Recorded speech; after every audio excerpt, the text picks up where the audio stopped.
ठाकुर हवेली की ऊंची दीवारें, बड़े दरवाजे और आंगन में लगा बड़ा बरगद का पेड़, सभी मौन थे। लेकिन हर कोने में एक ना दिखने वाला खौफ रहता था। ये खौफ था सावित्री देवी का, हवेली की मालकिन, ठाकुर विक्रम सिंह की विधवा और रोहन की माँ।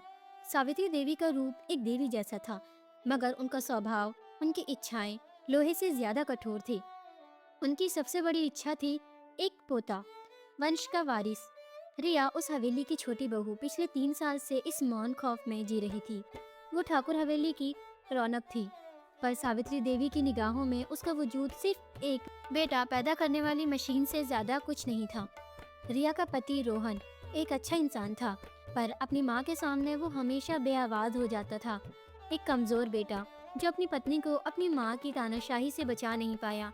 जब रिया ने पहली बार प्रेग्नेंट होने की खबर सुनाई तो सावित्री देवी ने पहली बार मुस्कुराया। उनकी मुस्कुराहट में ममता नहीं, शुद्ध अहंकार था। इस बार पोता ही आना चाहिए रिया, उन्होंने आदेश दिया था, प्यार नहीं। रिया ने सिर झुका लिया था। उसे पता था कि हवेली में उसे अपनी जगह बनाए रखने का सिर्फ यही एक तरीका है। गर्भ के 9 महीने रिया ने किसी तपते हुए कोयले पर चलने जैसा महसूस किया। हर महीने सावित्री देवी उसे मंदिर ले जाती, पूजा पाठ करवाती और पंडित जी से बार बार ये सुनिश्चित करवाती कि गर्भ में बेटा ही हो। जब भी कोई महिला बेटे की बात करती, सावित्री देवी उसे तीखी नजरों से घूर कर चुप करवा देती। बेटी तो बेकार होती है और पराया धन होती है। रिया, हमें तो अपना धन चाहिए, अपना नाम आगे बढ़ाने वाला। सावित्री देवी का ये वार्तालाप रिया के कानों में हर बार गूंजता। वो दिन आ गया। पूरी हवेली में बेचैनी थी। रोहन, जो आमतौर पर देर तक सोता था, वो भी सुबह से हॉस्पिटल के कॉरिडोर में चक्कर काट रहा था।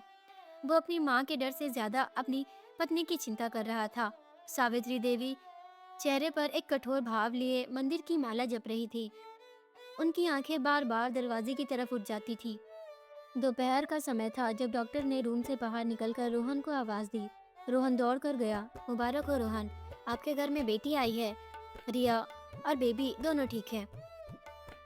ये शब्द सुनते ही रोहन का चेहरा पहले तो खुशी से चमका, फिर अगले ही पल उस पर खौफ छा गया। वो घबरा कर पीछे हटा और सीधे सावित्री देवी के पास गया। सावित्री देवी ने माला रख दी। उनकी आंखों में इतना तेज गुस्सा था कि रोहन की जुबान लड़खड़ा गई। माँ, बेटी हुई है, उसने धीरे से कहा। अगले कुछ पल मौन थे, इतना गहरा मौन कि हॉस्पिटल का शोर भी थम गया। फिर सावित्री देवी का गुस्सा लावे की तरह फट गया। बेटी, मैंने क्या कहा था, मैंने क्या मांगा था, और इस बेकार औरत ने क्या दिया? पराया धन, बेकार लड़की, अभिशाप। उनकी चीख पुकार पूरे हॉस्पिटल में गूंज गई। रिया, जो अभी होश में आ ही रही थी, उसने धीरे से अपनी नन्ही सी बेटी को देखा, जिसके छोटे छोटे हाथ उसकी उंगली को पकड़ रहे थे। वो अनमोल थी, वो तो खुश थी, लेकिन दरवाजे पर खड़ी सावित्री देवी की छाया ने उसकी खुशी को ग्रहण लगा दिया। उसको बता दो, सावित्री देवी ने रोहन से अपनी आवाज को बेहद ठंडा और निर्दयी बनाते हुए कहा। उसका और उसकी बेटी का इस हवेली में कोई स्थान नहीं है। अगर वो एक बेटा नहीं दे सकती तो उसकी कोई जरूरत नहीं इस हवेली में। रोहन ने आज्ञा का पालन किया। अगले कुछ घंटों में जब रिया को ठीक से चलने की शक्ति भी नहीं मिली थी, रोहन ने डरते डरते उसके हाथ में डाइवोर्स पेपर्स थमा दिए। रिया ने उन पेपर्स को देखा। उसकी आंखों में आंसू नहीं थे, सिर्फ गहरा विश्वासघात था। उसके हाथों में उसकी बेटी थी, जो अभी सिर्फ कुछ घंटों की ही हुई थी। रोहन, ये क्या कर रहे हो? रिया ने टूटी आवाज में पूछा। रोहन ने नजरें चुरा ली। रिया, माँ का फैसला है, वो सुनेंगी नहीं। और तुम्हारी अपनी कोई आवाज नहीं? रिया ने अपनी बेटी को कसकर सीने से लगाया। तुमने मेरी बेटी को भी स्वीकार नहीं किया? मैंने तो किया रिया, पर माँ हमें घर में नहीं घुसने देगी। उसने मजबूरी का नाटक किया। रिया को उस पल एहसास हुआ कि उसकी लड़ाई सावित्री देवी से नहीं, उस कमजोर डरपोक इंसान से थी जिसे वो अपना पति मानती थी। ठीक है, रिया ने गहरी सांस ली। मैं जा रही हूँ, लेकिन याद रखना रोहन, तुमने और तुम्हारी माँ ने मेरी बेटी को बेकार और पराया धन कहकर निकाला है। आज से ये बेटी सिर्फ मेरी है और इसका भाग्य, इसका आसमान मैं खुद लिखूंगी। रात के 2 बजे थे। रिया हाथों में अपनी नन्ही सी गुड़िया को लिए, जिसका नाम उसने आराध्या रखा था, जिसकी पूजा की जाती हो, हॉस्पिटल से बाहर निकली। उसके पास कुछ कपड़े और थोड़ा बहुत पैसा था। वो अपने मायके नहीं जाना चाहती थी, क्योंकि वहाँ भी उसे असफल बहू का ताना ही मिलता। उसने ट्रेन स्टेशन पर रुका। शहर की रोशनियाँ उसे डरा नहीं रही थी, हिम्मत दे रही थी। उसने एक नया शहर चुना, मुंबई, जहाँ कोई उसे नहीं पहचानता था, जहाँ वो सिर्फ रिया थी, किसी ठाकुर हवेली की बहू नहीं। पहली कुछ रातें बहुत मुश्किल थी। आराध्या की देखभाल, काम की तलाश, एक छोटा सा किराए का कमरा। रिया की पढ़ाई ज्यादा नहीं थी, लेकिन उसके हाथ में अच्छी कला थी। वो कपड़ों पर बेहतरीन कढ़ाई और डिजाइनिंग करती थी। उसने एक छोटी सी टेलरिंग शॉप में काम शुरू किया, जहाँ वो दिन भर सुई धागे से लड़ती थी। रात को वो आराध्या को सुलाती और उसे देखकर अपने आंसू पोंछती। हर दिन, हर पल उसे सावित्री देवी के वो शब्द याद आते, बेटी तो बेकार होती है, पराया धन होती है। रिया ने अपनी जिंदगी का मकसद बना लिया था। वो अपनी बेटी को वो धन बनाएगी जिसे कोई रिजेक्ट नहीं कर सकता। वो अपनी बेटी को वो शक्ति देगी जिसे कोई पराया कहकर या बेकार कहकर नहीं निकाल सकता। जैसे जैसे आराध्या बड़ी हो रही थी, रिया की मेहनत दो गुनी हो गई। उसने छोटे छोटे ऑर्डर्स लेना शुरू कर दिया, लोगों के घरों तक जाकर कपड़े डिलीवर करती। वो अपनी छोटी सी दुकान खोलना चाहती थी। उसने खुद को फैशन डिजाइनिंग में ट्रेन किया। हर दिन वो आग के अंगारों पर चल रही थी, और उसकी शक्ति का स्रोत उसकी बेटी की मुस्कुराहट थी। रिया को पता था कि उसकी कहानी अभी शुरू हुई है। ये उसके स्वाभिमान की लड़ाई थी, जो उसने अपने खून और पसीने से जीतने की कसम खा ली थी। उधर ठाकुर हवेली में सावित्री देवी खुश थी कि वंश का कलंक चला गया, लेकिन उन्हें क्या पता था कि उनका भविष्य उनके उस निकाले हुए कलंक की चमक के सामने फीका पड़ने वाला था। बनाम रिया डिजाइनिंग हाउस, ये एक छोटा सा नाम था जो आज मुंबई के फैशन और लाइफस्टाइल इंडस्ट्री में तेजी से उभर रहा था। रिया ने पिछले 18 सालों में खुद को और अपनी बेटी को इस कदर बदल लिया था कि ठाकुर हवेली की रिया अब सिर्फ एक धुंधली याद थी। वो अब मिस रिया शर्मा थी, एक सफल बिजनेस वुमेन जिसके प्रोडक्ट्स की डिमांड देश और विदेश में थी। उसकी बेटी आराध्या बिल्कुल अपनी माँ की तरह थी, तेज, समझदार और अत्यंत खूबसूरत। आराध्या ने टॉप यूनिवर्सिटी से मैनेजमेंट की डिग्री ली थी और अब अपनी माँ के बिजनेस को नए नियम दे रही थी। रिया ने उसे कभी उस बीती हुई बात का बोझ नहीं दिया, लेकिन आराध्या को उसकी दादी और उसके पिता की सच्चाई पता थी। वो इस बात से प्रेरित थी कि उसकी माँ ने उसे बेटी होने के कारण रिजेक्ट किया जाने पर उसे ही अपना सबसे बड़ा बल बना लिया। माँ, हमारा नया प्रोजेक्ट रूट्स फाइनल हो गया है। हम कानपुर की पुरानी हैंडलूम इंडस्ट्री को रिव्यू करेंगे, आराध्या ने ऑफिस में रिया को फाइल्स देते हुए कहा। रिया ने फाइल पर दस्तखत करते हुए आराध्या की तरफ देखा। कानपुर? वहाँ तो हमारा वो पुराना शहर है आराध्या। मैं जानती हूँ माँ, लेकिन बिजनेस के लिए ये सबसे अच्छा स्थान है। वहाँ के कारीगरों को हमारी ज़रूरत है। आराध्या ने मुस्कुराकर अपनी माँ को अविश्वस्त किया।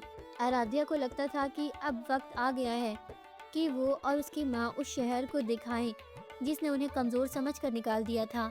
उधर ठाकुर हवेली में सब कुछ उलट-पुलट हो चुका था।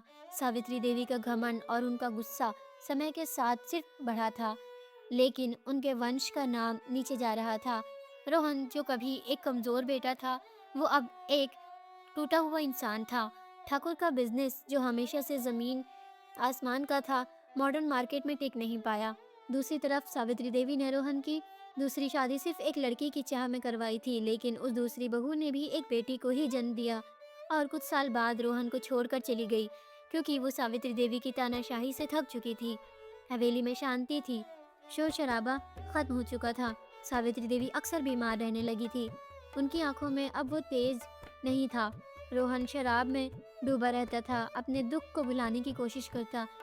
उसे बार बार रिया की और छोटी आराध्या की याद आती। उनका वंश, जिस सावित्री देवी सिर्फ बेटे से चलाना चाहती थी, आज वो अकेला था, टूट चुका था। एक दिन रोहन को बिजनेस के सिलसिले में मुंबई जाना पड़ा। एयरपोर्ट पर उसने एक बड़े होर्डिंग पर एक ऐड देखा। एक खूबसूरत महिला बड़े कॉन्फिडेंस से खड़ी थी और उसके बगल में उसकी बेटी थी। ऐड के नीचे लिखा था, रिया designing house, miss Riya Sharma, CEO। Rohan की सांसें थम गई। ये रिया थी, उसकी रिया, मगर ये कौन थी? ये तो वो रिया नहीं थी जिसे उसने रात के अंधेरे में हॉस्पिटल से निकाला था। ये तो एक क्वीन थी। वो जल्दी से कानपुर लौटा और सावित्री देवी को बताया। सावित्री देवी ने पहले तो विश्वास नहीं किया। जब उन्होंने खुद रिया को इंटरव्यू टीवी पर देखा तो उनका घमंड टूट कर बिखर गया। वो महिला जिसे उन्होंने पराया धन कहकर ठुकराया था, वो आज उनके ठाकुर वंश से भी कई ज्यादा आगे निकल चुकी थी। कानपुर में रिया ने अपने रूट्स प्रोजेक्ट के लिए एक नए फैक्ट्री की नींव रखी। उद्घाटन समारोह में मीडिया की भीड़ थी। उसी भीड़ में सावित्री देवी और रोहन पुराने और थके हुए चुपचाप खड़े थे। रिया ने स्पीच खत्म की और स्टेज से नीचे उतरी। उसकी नजरें सीधी सावित्री देवी पर पड़ी। सावित्री देवी, जिनकी गर्दन हमेशा ऊंची रहती थी, आज वो झुक चुकी थी। उन्होंने आगे बढ़कर रिया का हाथ पकड़ना चाहा। रिया बेटा, उनकी आवाज़ कमज़ोर थी, मुझे माफ़ कर दे। मैंने घमंड में बहुत बड़ी गलती की। देख, मेरा वंश टूट गया, हमारा सब कुछ छिन गया।